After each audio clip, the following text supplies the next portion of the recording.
Bonjour à tous et soyez les bienvenus sur Nienko TV et plus particulièrement sur les grandes sagas du cinéma, la partie de ma chaîne sur laquelle je parle de toutes ces séries de films en tout genre du moment qu'il y en a eu 3 au minimum. Et des Halloween, il y en a eu 11 à ce jour et 2 autres à venir dont un déjà tourné et dont la sortie a été reportée à octobre 2021 à cause du Covid. Ce qui m'intéresse d'étudier à chaque fois dans ces vidéos dédiées sur les sagas, c'est de comprendre leur longévité. Qu'est-ce qui explique le succès d'une saga ? Qu'est-ce qui fait qu'une saga décline et quel virage les sagas ont-elles réussi ou raté? Halloween est LA saga parfaite pour démontrer à la fois ce qu'il faut faire, mais également ce qu'il ne faut pas faire, car d'un point de vue timeline et chronologie, la saga Halloween est sans doute la plus bordélique jamais tournée. Entre un Halloween 3 hors série qui ne suit pas la trame des deux premiers, le 4 qui finalement va reprendre la suite du 2, jusqu'au 6 qui nous amène à une impasse scénaristique qui amènera le 7 à être lui aussi une suite du deuxième, puis le 9e qui sera un remake du premier, et le 10e la suite du remake, mais pour finalement célébrer les 40 ans du film en 2018 en effaçant à nouveau toutes les suites créées jusque-là. Mais nous allons revenir en détail sur ce développement laborieux en partant de la base, le classique de John Carpenter en 1978. On y va pour Halloween, c'est parti!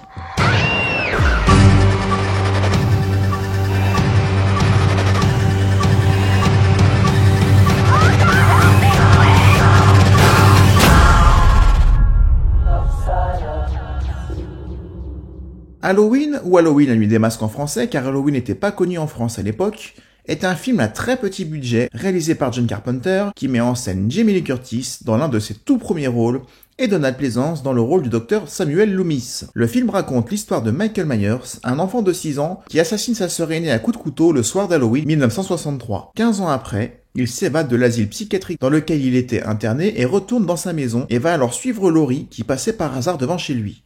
S'en suivra une nuit d'horreur pour la jeune femme et ses amis. Si Halloween a si bien fonctionné, tellement bien qu'il a quasiment créé à lui tout seul la mode du slasher et lancé d'autres sagas horrifiques telles que Vendredi 13 ou Freddy les Griffes de la nuit, c'est pour 2 raisons. La réalisation signée John Carpenter d'une part, et la bande originale du film signée John Carpenter également. Le réalisateur instaure une ambiance sonore et visuelle à couper au couteau, avec un rythme progressif pour arriver jusqu'à un bouquet final absolument terrifiant. Durant les 2 premiers tiers du film, le psychopathe au masque blanc rôde autour de ses futures victimes sans qu'elles le voient, ou presque en ce qui concerne le personnage de Laurie, mais le spectateur, lui, ne le ratera jamais, et s'attendra à ce qu'il surgisse de l'ombre à chaque instant, ce qui n'arrivera pourtant que très tardivement dans le film. Telle une silhouette fantomatique, Michael Myers rôde autour de ses proies, lentement, méthodiquement, inexorablement, et c'est ce qui fait qu'Halloween premier du nom reste la référence du slasher au cinéma. Le deuxième ingrédient indispensable à ce premier chapitre est incontestablement la bande originale. Chaque son,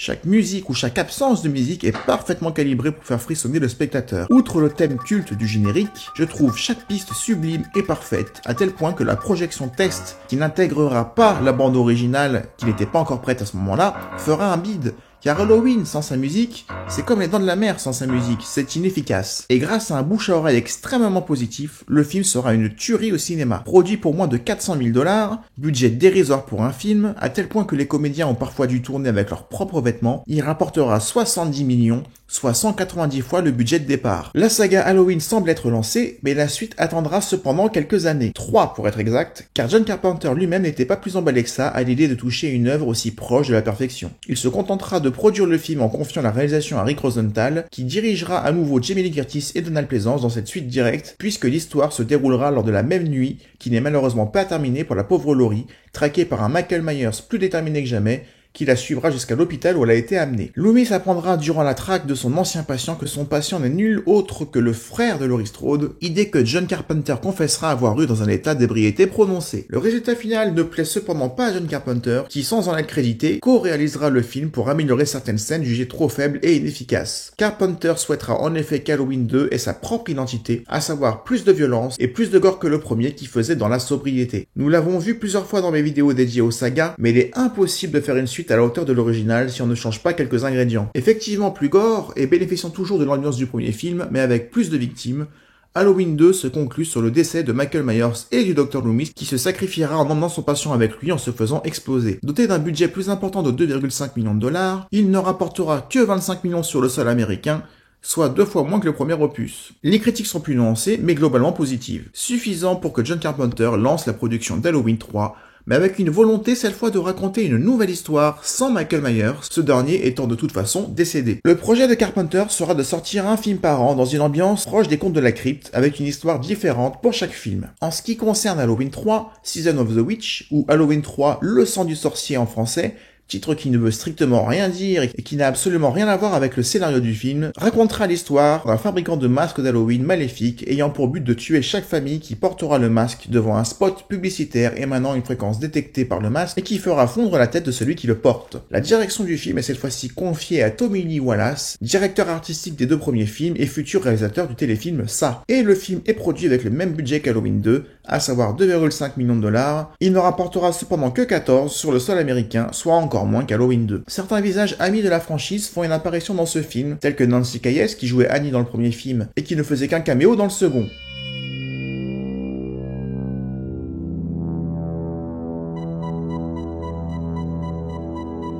Plongé dans les années 80, le style musical de John Carpenter a évolué dans ce film, dont la bande originale est exclusivement travaillée avec des synthétiseurs, dans un esprit très Stranger Things, très appréciable. Et bien que le film bénéficie à mon sens d'une certaine ambiance réussie, le public rejettera majoritairement Halloween 3, la faute à l'absence de Michael Myers d'un long métrage pourtant annoncé comme étant la suite d'Halloween 2. Et les spectateurs qui se sentiront trahis réclameront le retour de Michael Myers dans une autre suite, ce que John Carpenter refusera. John Carpenter et Debra Hill se retireront alors de la franchise, laissant les droits au producteur Mustafa Akkad. Ce dernier décide de lancer Halloween 4 en 1988, soit 10 ans après le premier opus. Le film fera donc oublier Halloween 3, car Halloween 4 sera le Halloween 3 qu'on aurait dû avoir.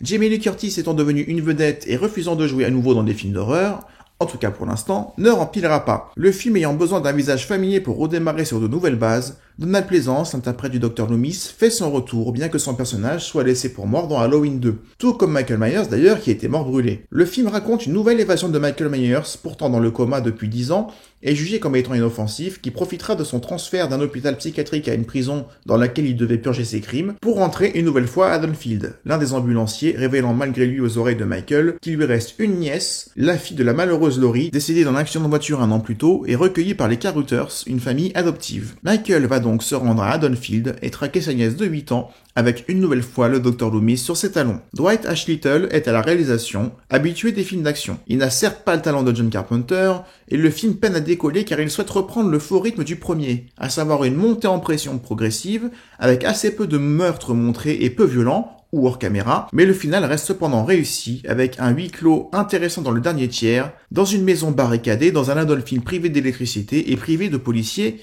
car Michael aura décimé encore une fois hors caméra tout le commissariat à lui tout seul. Je trouve qu'en dépit de certaines incohérences, le film assez bon. En grande partie grâce à l'interprétation de Daniel Harris en Jamie Lloyd, sa première participation sur 4 au total dans la saga, et sa complicité avec sa sœur adoptive Rachel, campée par Ellie Cornell. La relation entre les deux est crédible et les spectateurs prennent parti comme ils prenaient parti de Laurie dans les 2 premiers. Et dans un film d'horreur, lorsque tu te soucies du sort des personnages, c'est que c'est réussi.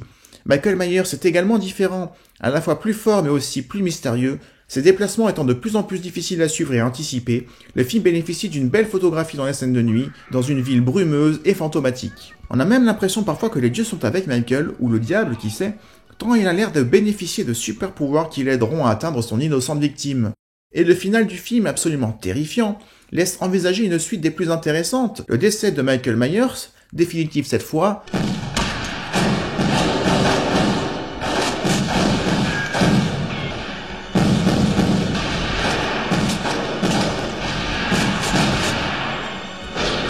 et la relève de ce dernier sous les traits de sa nièce à qui il a transmis son mal.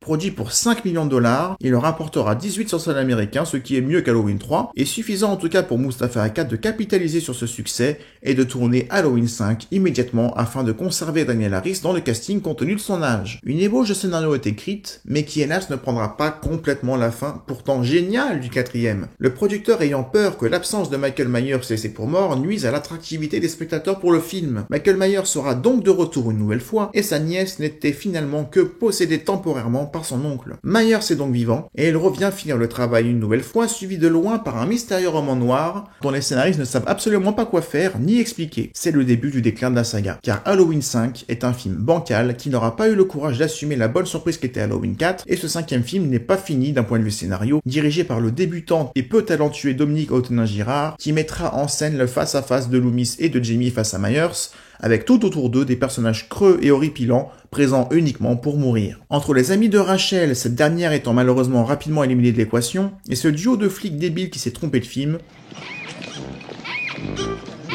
all clear. Nothing above, nothing below.